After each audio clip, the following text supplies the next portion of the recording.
नमस्कार। उत्तराखंड दूरदर्शन के आज के इस विशेष कार्यक्रम में आप सभी का स्वागत है। जैसा कि आप जानते हैं कि आज के इस विशेष अंक में माननीय प्रधानमंत्री मोदी जी की केदारनाथ यात्रा और इस यात्रा के दौरान आदि गुरु शंकराचार्य जी की मूर्ति का अनावरण और साथ में उनके समाधि स्थल का जो सौंदर्यीकरण किया जा रहा है, उसके साथ अनेक विकास कार्यक्रमों का शिलान्यास भी इस अवसर पर किया जा रहा है। ये सब जानते हैं कि माननीय प्रधानमंत्री जी की ये 5वीं केदारनाथ की यात्रा है। इस सनातन धर्म की संस्कृति और साथ में पांडवों द्वारा स्थापित इस केदारपुरी का अपना एक खास महत्व रहा है और इस खास महत्व की चर्चा के लिए आज इस स्टूडियो में जिन मेहमानों को आमंत्रित किया गया है उनका परिचय मैं आपसे करा दूं।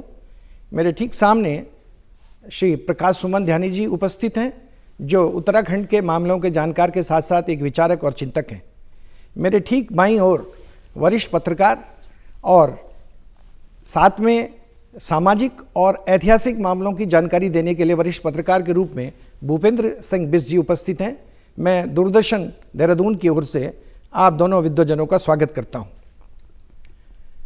ये सर्वविदित है कि मोदी जी का केदारपुरी के प्रति जो अनुराग रहा है और आदिगुरु शंकराचार्य जी के द्वारा जिस केदार धाम की स्थापना की गई, ये भारत की सनातन धर्म की संस्कृति और हिंदुओं का न सिर्फ एक आस्था का केंद्र है, वरन पूरे विश्व में भारत में जो सामाजिक और सांस्कृतिक एकता रही है उसका एक परिचायक भी रहा है।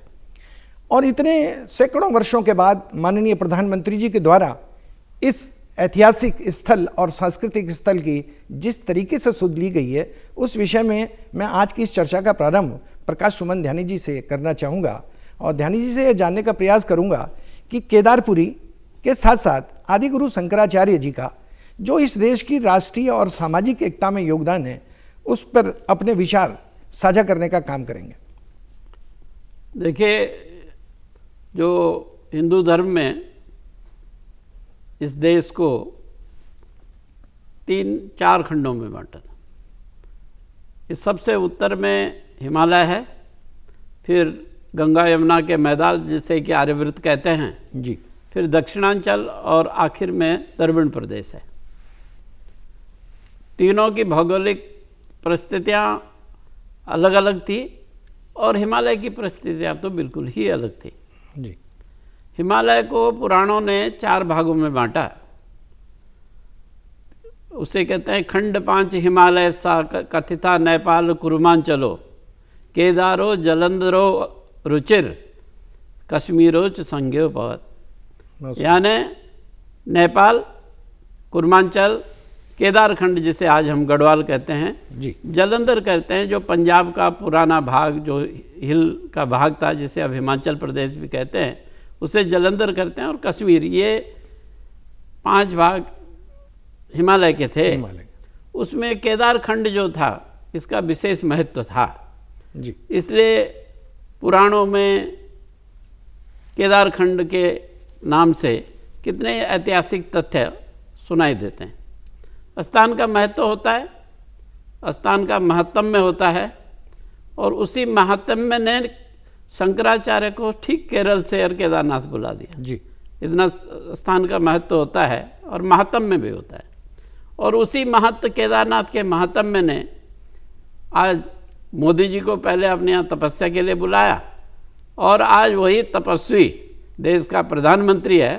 तो केदारनाथ की 2013 में जो आपदा आई थी उसका उद्धार भी वही तपस्वी जो केदारनाथ में था वही कर रहा है। बहुत सुंदर। तो ये सब केदारनाथ की कृपा है। मैंने कहा स्थान का महत्व होता है, इसीलिए उस स्थान में शिव ने तपस्या करी, इसीलिए वहाँ गोरखनाथ आए, इसीलिए वहाँ मोदी जी आए, इसीलिए वहाँ शंकराचार्य आए। तो केदारनाथ, शंकराचार्य और मोदी जी ये कहीं ना कहीं एक तारतम्य बन रहा है जी। शंकराचार्य जी तो एक अद्वितीय हस्ती विश्व में पैदा हुई, एक अद्वितीय दिमाग था जी। वो केरल में पैदा हुए। केरल के एक जिला है मालाबार, और मालाबार जिले में एक नदी बहती है, ऐतिहासिक नदी है पेरियार। पेरियार के तट पे कलाड़ी एक गांव था, कलाड़ी गांव, उसमें शंकराचार्य जी पैदा हुए। पिताजी का नाम शिवगुरु था, माताजी का नाम विशिष्टा था।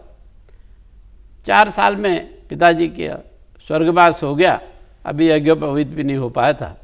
लेकिन वो जन्म कहते हैं पूत के पालने में ही दिखाई देते हैं।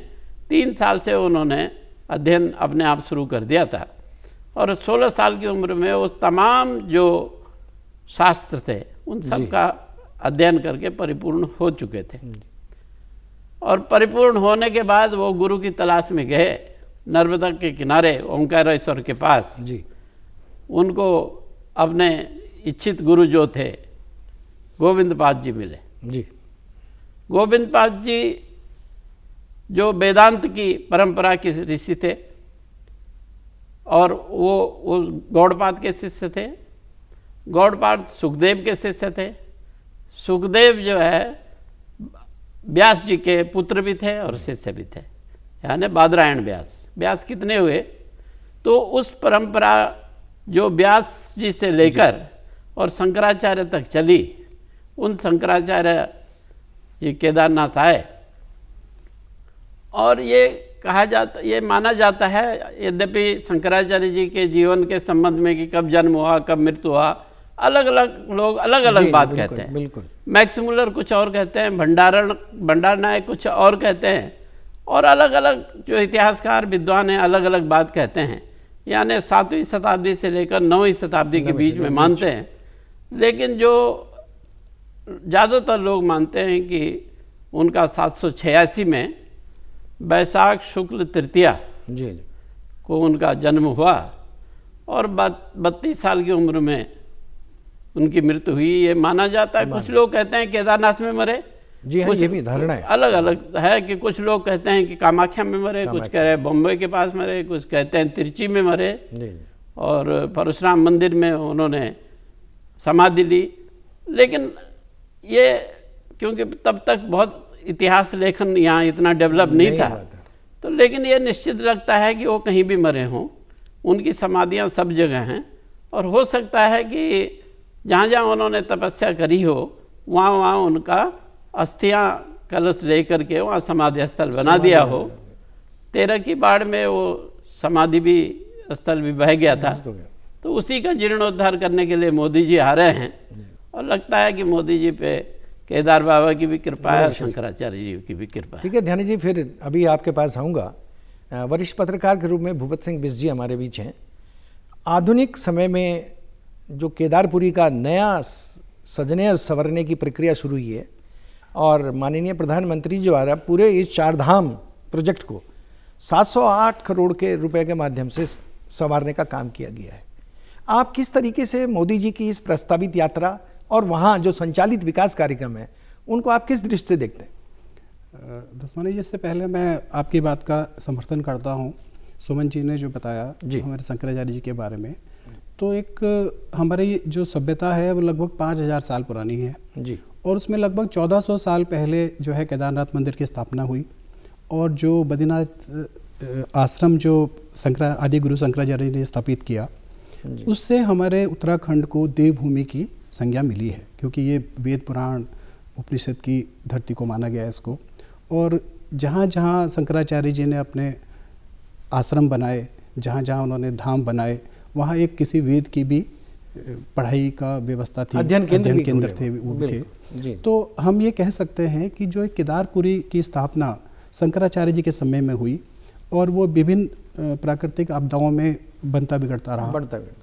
तो जो जून 2013 में जो आपदा आई है, हजारों लोगों की उसमें जान गई, करोड़ों अरबों खरबों का जो है संपत्ति का नुकसान हुआ। पूरा उत्तराखंड धीरे धीरे जो है अपने पैरों पे दोबारा से खड़ा हो रहा है।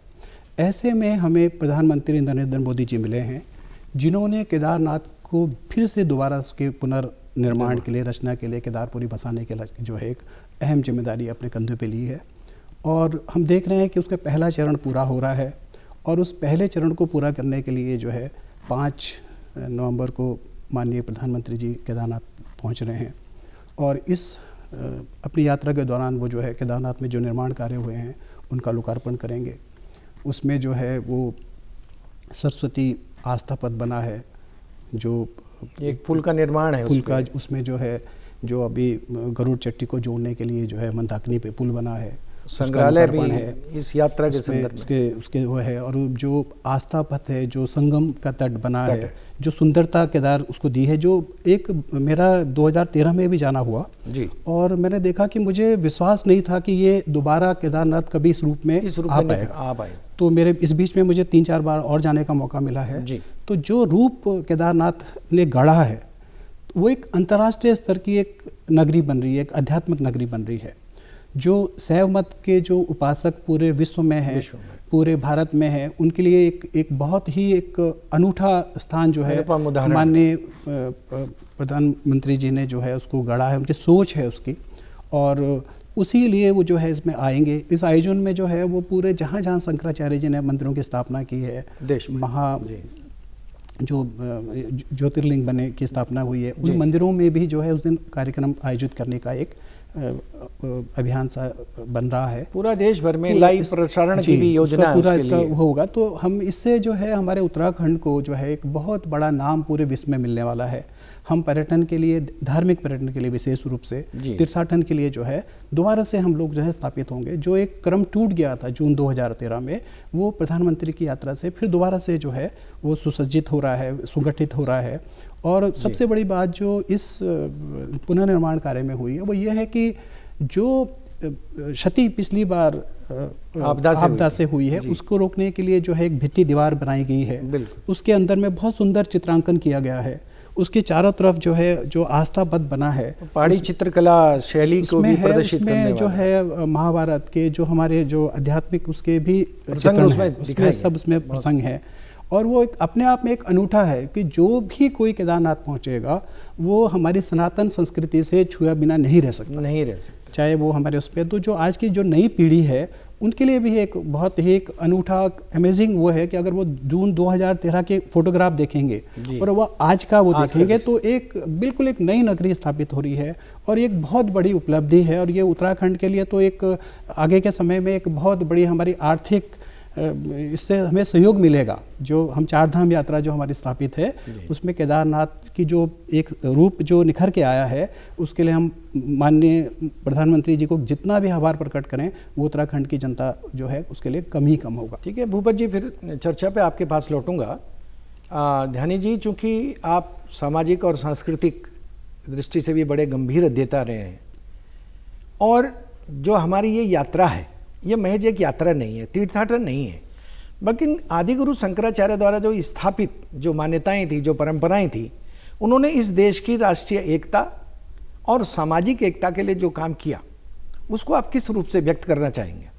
देखिए, असली काम यही किया शंकराचार्य जी ने, और बाकी जितने भी शंकराचार्य जी के थे वो इंटीग्रिटी ऑफ नेशन के ही निहित थे जी। और उस समय थे, आज से 1400 साल पहले, जब कोई सड़कें नहीं थी, आवाज जावत के कोई साधन नहीं थे, अलग अलग संप्रदाय थे। देखिए, मैं आपको बताना चाहूँगा उन्होंने क्या किया। जो विष्णु के 4 धाम थे, बद्री धाम था, उसके पास एक मठ खोला और वहाँ शिक्षा दीक्षा की व्यवस्था करी। उस मठ को ज्योतिर्मठ कहते हैं। ज्योतिर्मठ। वहाँ जो शिक्षा दी जाती है वो अथर्ववेद की शिक्षा दी जाती है जी। उन्होंने पुरी में के पास जगन्नाथपुरी के पास जी एक मठ खोला, उसको कहते हैं गोवर्धन मठ। वहाँ ऋग्वेद की दीक्षा दी जाती है। उन्होंने द्वारका में जो कृष्ण की नगरी थी उसके पास शारदा पीठ खोला, वहाँ दी जाती है सामवेद की दीक्षा और सामवेद का अध्ययन होता है। और एक दक्षिण में खोला श्रृंगेरी मठ, हाँ, श्वेतबंधु रामेश्वर के पास, रामेश्वर तीर्थ के पास खोला श्रृंगेरी में, और वहाँ दी जाती है यजुर्वेद की दीक्षा। अब कहा कि ये अलग अलग विद्या के केंद्र हो गए, अलग अलग वेदों के केंद्र हो गए, ये वेदों के केंद्र का आदान प्रदान कैसा होगा? तो यात्राएं चली और उस यात्रा से देश की इंटीग्रिटी बनी, यूनिटी बनी, आर्थिकी बढ़ी। और दक्षिण और उत्तर का जो विषम परिस्थितियां जो मैंने प्रारंभ में वर्णन किया, कहाँ हिमालय, कहाँ श्रृंगेरी, कहाँ द्वारका, कहाँ पुरी, लेकिन इधर उधर आने जाने से जो नेशनल इंटीग्रिटी सॉलिड हुई उस समय। और हम छोटे छोटे राज्यों में, केरल को जिसको हम प्रदेश बोल रहे हैं, तब केरल देश बोलते थे, क्योंकि छोटे छोटे राज्य थे, राज्यों का कोई आपस में समूह भी नहीं था, कोई संघ भी नहीं था, अलग अलग थे। और वो हम एक नेशन नहीं थे राष्ट्र के रूप में, हाँ, लेकिन सांस्कृतिक रूप में हम एक नेशन थे। और उस नेशन को बनाने में आजकल के इतिहासकार कहते हैं साहब अंग्रेजों ने काम किया। अंग्रेजों ने साधन जोड़े, रेल जोड़ी, पोस्ट ऑफिस जोड़े, आने जाने के साधन जोड़े, भाषा जोड़ी। लेकिन शंकराचार्य जी ने तो 1400 साल पहले जब कोई साधन नहीं थे, तब जो नेशनल इंटीग्रिटी का परिकल्पना थी, वो परिकल्पना बहुत बड़ी थी। और इसीलिए आज जो कुछ आप देखिए, मैं एक तरफ में जब हम पढ़ते थे तो उस समय दक्षिण में हिंदी का विरोध होता था, हाँ, अब नहीं होता, क्योंकि देश एक हो गया है, सांस्कृतिक रूप से हम एक हो गए हैं। तो और क्या किया उन्होंने, देखिए शंकराचार्य जी के 4 प्रमुख शिष्य थे। एक शिष्य थे, उनका नाम था पद्मपाद। पद्मपाद को उन्होंने आचार्य बनाया पुरी का जो मठ था, जिसे हम गोवर्धन मठ कहते हैं। दूसरे थे सुरेश्वराचार्य, जिनका पहला नाम मंडन मिश्र था। मंडन मिश्र को बनाया उन्होंने द्वारका का। और एक थे हस्तामलक, हस्तामलक को बनाया उन्होंने श्रृंगेरी का। और एक थे त्रोटक, जिन्होंने त्रोटक स्रोत भी लिखा। तो त्रोटक आचार्य को जोशीमठ का यानी ज्योतिर्मठ का आचार्य बनाया। अलग अलग आचार्य, अलग अलग, और हर एक संप्रदाय जो थे पूरे देश के अंदर, मैंने कहा उस समय शंकराचार्य से पहले देश छोटे छोटे संप्रदायों में बटा होता है। वो संप्रदाय लड़ते झगड़ते थे, मानते एक ही ईश्वर को थे, लेकिन उनकी आपस की अहम था, आपस की कुछ विसंगतियां थी। तो शंकराचार्य ने क्या काम किया, शंकराचार्य ने अद्वैत वेदांत दिया। अद्वैत वेदांत में उन्होंने कहा कि दक्षिण में पैदा हुए, उस समय दक्षिण में शैव मतावलंबी, जिन्हें आदवार बोलते हैं, वहाँ आदवार कोई आडियार बोलते हैं, उनको जैसे हम शैव बोलते हैं वो आदियार बोलते हैं। दूसरे थे शैव मतावलंबी, रामानुज जिसके थे, उनको बोलते हैं आलवर। तो शैव और आलवर 2 संप्रदाय बहुत वहाँ दक्षिण में थे, और उनमें शास्त्रार्थ चलता था, लड़ाई भी हो जाती थी। तो शंकराचार्य जन्म से शाक्त थे, लेकिन कुलगुरु क्या थे, शिव थे। और उस समय क्या हो रहा था कि बौद्ध धर्म जो है अवनति की ओर था, शंकराचार्य से 100 साल पहले। जैन धर्म अपनी पराकाष्ठा में था, और शैव और शाक्त, या आप ये कह सकते हैं कि आलावर और आडियार जो है वो अपने धर्म का प्रचार कर रहे थे।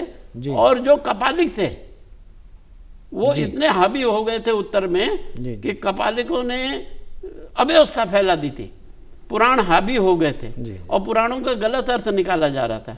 उस समय शंकराचार्य ने कहा कि नहीं, हम अलग अलग संप्रदाय हैं, लेकिन अलग अलग संप्रदायों के अंदर जो तत्व है वो एक है, और वही अद्वैत है। तो जो संप्रदाय, उन्होंने कहा अपने अपने संप्रदाय को मानो।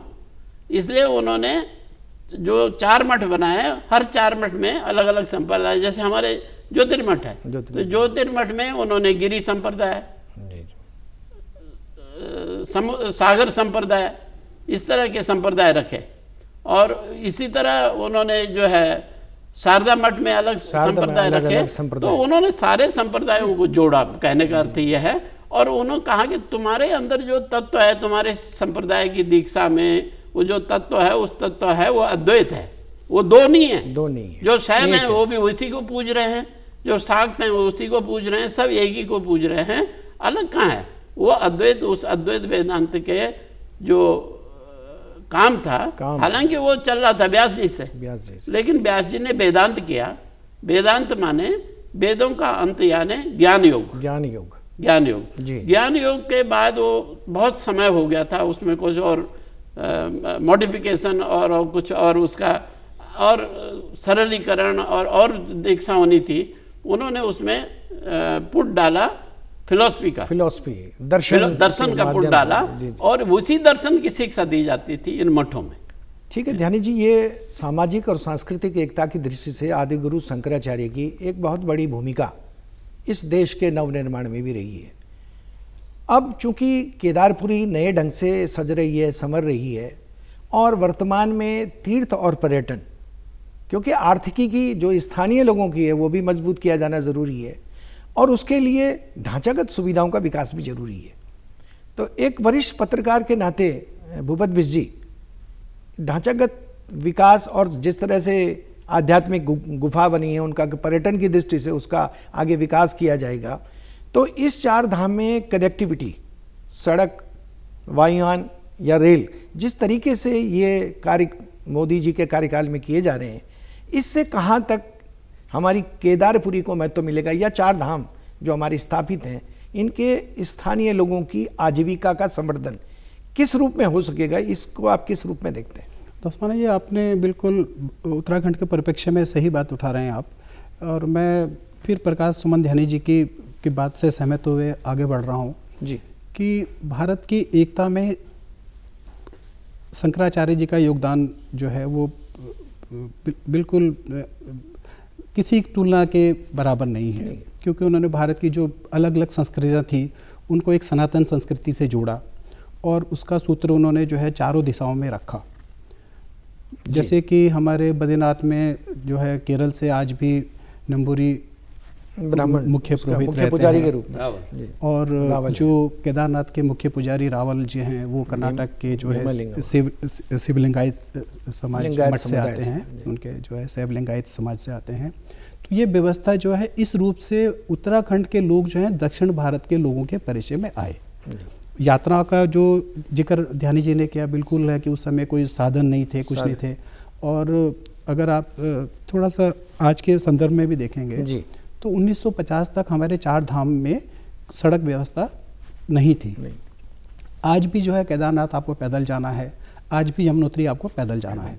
तो जो आपने सवाल उठाया है वो बिल्कुल सही है कि अगर हम भारत की को में एक सनातन संस्कृति से जोड़ रहे हैं, एक एकता का, विविधता में एकता का जो रूप है वो हमारे ये 4 धाम है जहाँ सनातन संस्कृति विद्यमान है, तो वहाँ पे हमें अच्छा एक संपर्क सिस्टम बनाना पड़ेगा और वो तेज़ी से बन भी रहा है।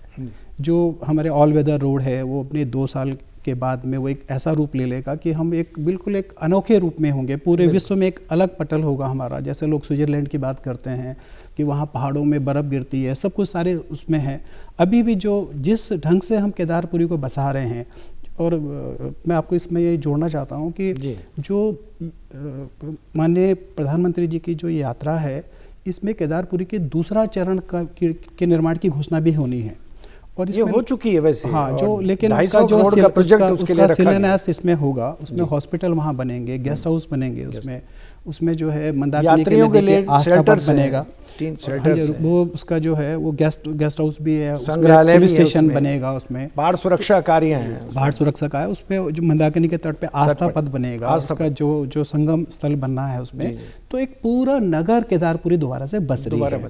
तो उसमें आज जो है हमारे देहरादून के जो एयरपोर्ट है उसके भी वो बढ़ा है, उसकी जो क्षमता थी उसको बढ़ाया है, तो ये इस बात का संकेत है। और जो रेल का जो हमारा वो है वो भी हम जो है उसको आगे बद्रीनाथ तक ले जाने की बात हो रही है, कई बीच बीच में कई जगह उसके वो स्टेशन बन रहे हैं जो दिख रहे हैं इस समय, कर्णप्रयाग तक। हाँ, पूरा सर्वे शुरू हो गया, बीच में उन्होंने जो है देवप्रयाग के आसपास वो बनने शुरू हुए, उसके जो टनल बन रही हैं दूसरे हैं, तो वो रूप है, तो वो समय तो इसमें लगेगा, लेकिन अगले कुछ 1 दशक के बाद में उत्तराखंड की स्थिति पूरे भारत के एक सिरमौर के रूप में होगी। हमारा पर्यटन के रूप में हम बहुत ऊपर होंगे। हम लोग जो है मध्य हिमालय में हैं, हमारा जो अगर हम केदारनाथ के ठीक पीछे देखते हैं सुबह शाम तो बर्फ़ के पहाड़ हैं, और वो एक अद्भुत नज़ारा है। जो भी लोग भारत के किसी भी कोने से वहाँ पहुँचते हैं तो उनको यही चीज़ सबसे ज़्यादा भाती है कि एक मंदिर के ठीक पीछे जो है हिम शिखर हैं। और जैसे हम फिर वही बात कर रहे हैं कि 1400 साल पहले एक मंदिर की स्थापना हुई, और उस मंदिर के जब वहाँ कोई रेल नहीं थी, सड़क नहीं थी, बस नहीं थी, तो वहाँ पे वो भवन की सामग्री कैसे पहुँची होगी, उसका निर्माण जो है, जो पत्थरों का जो मार्बल का इस्तेमाल हुआ है वो बिल्कुल अनुपम अनूठा है। और 6 महीने वहाँ बर्फ़ रहती है, तो वो किस ढंग से वहाँ कामकाज हुआ होगा। और आज भी उसी चुनौती को लेकर के केदारपुरी को दोबारा बचाया जा रहा है, और वो सारी चुनौतियाँ सामने आ रही हैं। इसी चुनौतियों को वो एक संग्रहालय के रूप में भी वहाँ बिल्कुल जो है ये चीजें आ रहा है। तो ये हमारे कहना कि जो आपदा में जो लोगों ने प्राण दिए हैं पूरे भारत के, उसमें विदेश के लोग भी थे जो अनारही थे उसमें, तो उन सब के को एक बहुत उनके परिवार को भी एक राहत मिलने वाली है। जब वो कभी आएंगे तो उनको लगेगा कि हाँ, आज का जो केदारपुरी है दोबारा से उसको बसा लिया गया है।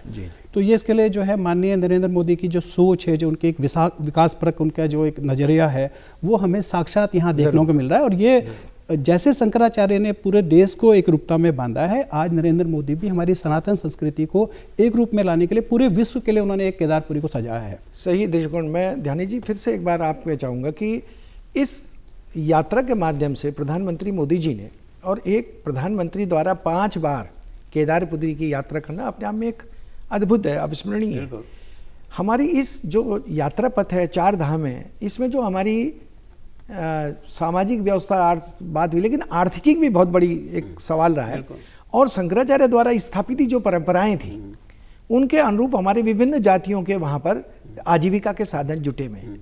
इसको किस रूप से देखते हैं प्रधानमंत्री की यात्रा के बाद?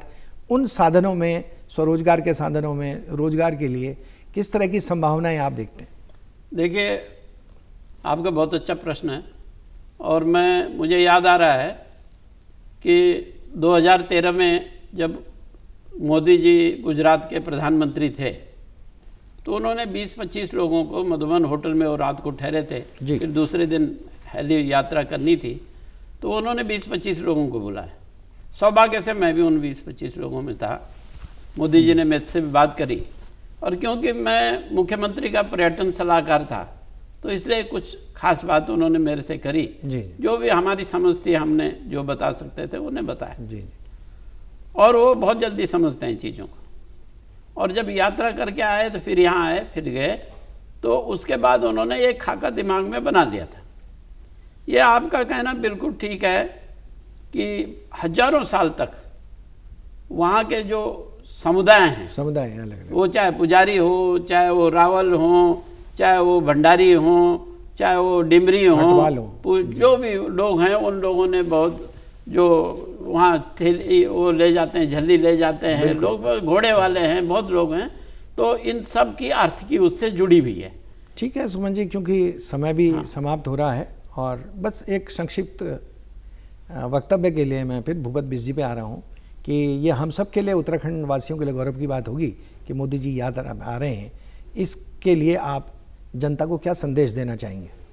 हमारा यही है कि मोदी जी जो है, पूरे देश की जिम्मेदारी उनके पास में है, उत्तराखंड की विशेष रूप से उनकी चिंता है, और केदारनाथ को पुनः स्थापन जो जिस ढंग से वो कर रहे हैं, ये बिल्कुल एक साफ परिचय है कि 2013 की आपदा से भी हमें वो बाहर लाए हैं, और हम जल्दी ही अपने पैरों पर खड़े हो जाएंगे। तो इसके लिए हमें जो है मोदी जी का हमें बार बार आभार व्यक्त करना चाहिए। ठीक है, इस चर्चा में हमारे साथ शामिल हुए जो विद्वजन हैं, उनका मैं आभार व्यक्त करता हूँ, और ये उम्मीद करता हूं कि आज की इस चर्चा से और मोदी जी का जो उत्तराखंड में आगमन हो रहा है, ये निश्चित रूप से उत्तराखंड के भविष्य के लिए, उत्तराखंड के लोक कल्याण के लिए, और जो सनातन धर्म की संस्कृति के साथ साथ जो विश्व में हम एक बहुसंख्यक हिंदू समाज के लिए जो संदेश देना चाहते हैं, उनकी ये यात्रा इस दृष्टि से सफल होगी। आप सब दोनों महानुभावों का इस चर्चा में भाग लेने का स्वागत है। तो दर्शकों, आज का ये विशेष अंक हम यहीं पर समाप्त करते हैं। नमस्कार।